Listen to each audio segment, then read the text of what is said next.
Hi అండి, welcome to Nishi channel. ఈరోజు మన వీడియోలో పచ్చిశనగలతో క్రిస్పీగా టేస్టీగా వడలను ఈజీగా ఎలా చేసుకోవాలో చూద్దాం.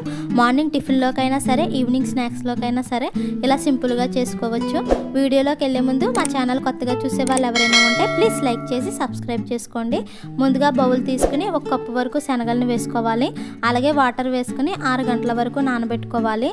మనం మార్నింగ్ టిఫిన్లా చేసుకునే పాలం అయితే నైట్ నానబెట్టుకుంటే సరిపోతుంది. లేదు ఈవినింగ్ స్నాక్స్లా చేసుకోవాలంటే కనుక 6 గంటల వరకు నానేలా చూసుకోవాలి. ఇప్పుడు 6 గంటలు అయిన తర్వాత 2 టైమ్స్ వాష్ చేసుకుని స్టెయినర్లో వేసుకుని వాటర్ లేకుండా శనగను సెపరేట్ చేసుకుని మరొక బౌల్లోకి తీసుకోవాలి. ఇప్పుడు మిక్సీ జార్ తీసుకుని 2 అంగుళాల అల్లం ముక్కను కట్ చేసుకుని వేసుకోవాలి. అలాగే 4 పచ్చిమిర్చి, 1 టేబుల్ స్పూన్ జీలకర్ర కూడా వేసుకోవాలి. ఇప్పుడు మనం ముందుగా నానబెట్టుకున్న శనగల్లో సగం శనగలను వేసుకుని వాటర్ వేసుకోకుండా మెత్తగా గ్రైండ్ చేసుకోవాలి. మనకి ఎంత మెత్తగా అవుతే అంత మెత్తగా గ్రైండ్ చేసుకుని మరొక బౌల్లోకి సెపరేట్ చేసుకోవాలి. ఇప్పుడు అదే మిక్సీ జార్ తీసుకుని మిగిలిన శనగలను కూడా వేసుకుని కొంచెం బరగ్గా గ్రైండ్ చేసుకోవాలి. మరీ మెత్తగా కాకుండా కొంచెం బరగ్గా గ్రైండ్ చేసుకుని అదే పిండిలోకి తీసుకోవాలి. అలాగే సన్నగా కట్ చేసి పెట్టిన 2 ఉల్లిపాయలు, 2 పచ్చిమిర్చి, కొంచెం కరివేపాకు, అలాగే సన్నగా కట్ చేసి పెట్టిన కొంచెం కొత్తిమీర కూడా వేసుకోవాలి.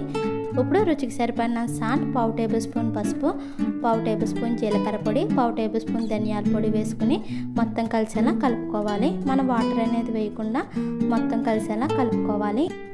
ఇది బాగా కలిసిన తర్వాత కొంచెం పిండిని తీసుకుని రౌండ్లా బాల్లా చేసుకుని వడల్లా చేసుకోవాలి.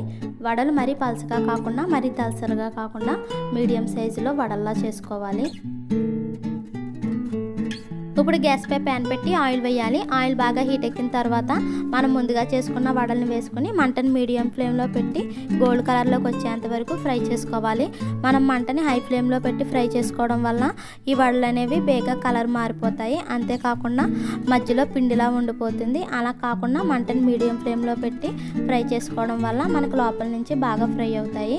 ఇలా అటు ఇటు కదుపుకుంటూ మంటని లో ఫ్లేమ్లో పెట్టుకుని గోల్డ్ కలర్లోకి వచ్చేంత వరకు ఫ్రై చేసుకోవాలి. ఇవి గోల్డ్ కలర్లోకి వచ్చిన తర్వాత మరొక బౌల్లోకి సెపరేట్ చేసుకోవాలి. అలాగే మిగిలిన పిండిని కూడా వడల్లా చేసుకుని ఇలా బాగా ఫ్రై చేసుకుని పక్కకు తీసుకోవాలి.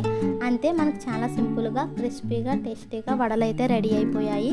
ఈ వీడియో మీకు కూడా నచ్చినట్లయితే ప్లీజ్ లైక్ చేయండి, షేర్ చేయండి, సబ్స్క్రైబ్ చేసి పక్కనే ఉన్న బెల్ బటన్ని క్లిక్ చేయండి. Thank you for watching.